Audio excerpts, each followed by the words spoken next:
All right. If you want to get a job, you have to do certain basic things like brush your teeth, take a shower.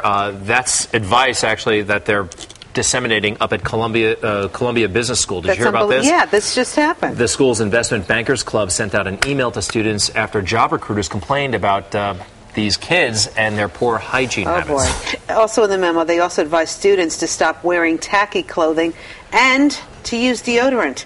If that's not bad enough, another memo was sent out reminding students to be polite to the recruiters. Joining us right now is career coach Roy Cohen. He is the author of The Wall Street Professional Survival Guide. Welcome, Roy.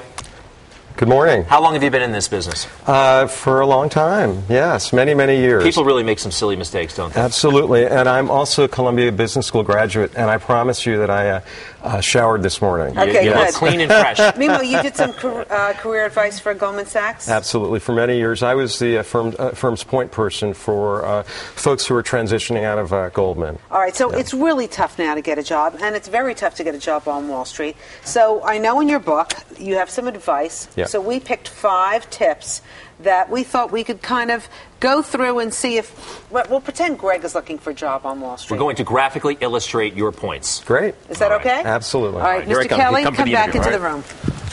Hi. Hello, Mr. Kelly. Yes. Nice to have you here. Thank you. So why would you like to work at Channel 5?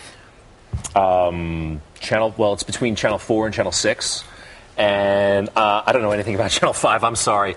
Roy, the point here is a lot of people do not do their homework about their prospective employer. Absolutely. You need to go into an interview prepared, and there are 2 kinds of preparation. Knowledge of the company, the role that you want to play, the industry, but there's also knowledge about yourself, your relevant skills, what qualifies you for that position, and then you also need to be aware of a separate knowledge, which is the gaps on your resume. Right, but wait, when they come in and they say, tell us about Channel 5, you got to have like about a minute, 2 minutes worth of stuff to say. Sure. They think it's all about them. It's not, potentially it's all about the interviewer sometimes, right? They like to talk about themselves. You're absolutely right. You're seeing that right now. Yeah. All right, let's talk about number 2, another tip. Here we go. Mr. Kelly, I'm looking at your resume. I see there's a gap between 2002 and 2004.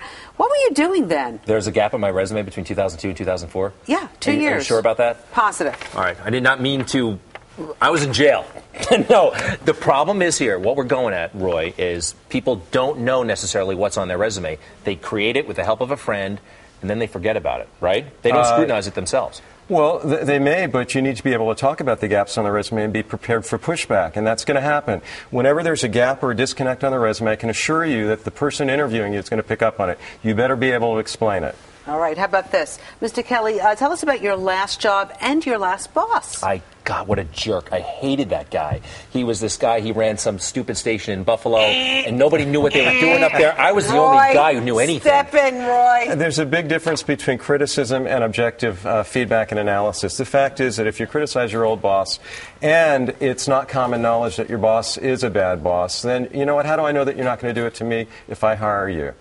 How do I know you're not going to be a whiner, somebody who's dissatisfied, and I'm not going to? I don't want to hear that. So just say he was a nice guy. No, that's not necessarily true. If your boss was somebody difficult and it's common knowledge, everybody knows it, then I'd say, look, my boss was difficult, and but I learned a lot from him. All right. There you go. All right, Mr. Kelly, I feel like you're pushing too hard during this interview. I really need this job. What do you want? I can't make my bills. What's going on? Come on. You got to hire me. I'll do anything for this job. I'll do anything, Roy. I'll do anything. You see this a lot. You see people who just want it too badly. You don't want to be desperate. Needy, desperate makes the interviewer very uncomfortable. And the last thing you want to do is shut down the interview by looking like you want it too much. The fact is that you need to create a dynamic search, have a lot of options in the fire, and to make sure that you know that if one disappears, there'll be others. Okay, last tip. Have you won any awards, Mr. Kelly? Oh, yes. I've won 17 Emmy Awards and an Oscar and a Peabody and a Pulitzer. In your dreams. Roy? Well, how do you know what I won or not won? You know what, Greg? That's very impressive. I'm going to go on the internet and track this information down. You can't believe the stuff you leave on the internet. What we're getting at here is you should not lie. Truth in advertising is a big issue in interviewing, and I can assure you if you get the offer, you're going to have that offer pulled if they discover that you've been lying. And you could also lose your job if you get the job if they found out you lied Absolutely. initially. Yep. number one tip in your book, if there's one thing that people walk away from this today, what do you want them to go away with? Job search is all about rejection, and you need to be able to manage it successfully. You can't take it personally. You need to know that it's all about numbers. It's volume. Tell us the name of the book. Let's see. The Wall Street Professional Survival Guide. Terrific. How about this? Showing up late, because you're showing up to a place you've never been to before. Oh, think about this, right? Yeah. You don't know how to get there necessarily. You should get there extra early, but don't get there extra early. You know what I mean? Find out where it is, but you don't want to be in the boss's office. Don't stalk your half hour. interviewer. Don't stalk your interviewer. I like that. And any truth to the Columbia Business School's advice about brushing their teeth and wearing deodorant and stuff? Sure, but I would expect Columbia Business School grads to know that stuff. So it's sort of telling folks the obvious. Gotcha. All right. Some of us need to be reminded. Roy Cohen, thank you very much. Nice to meet you. Stay connected with myfoxny.com mobile.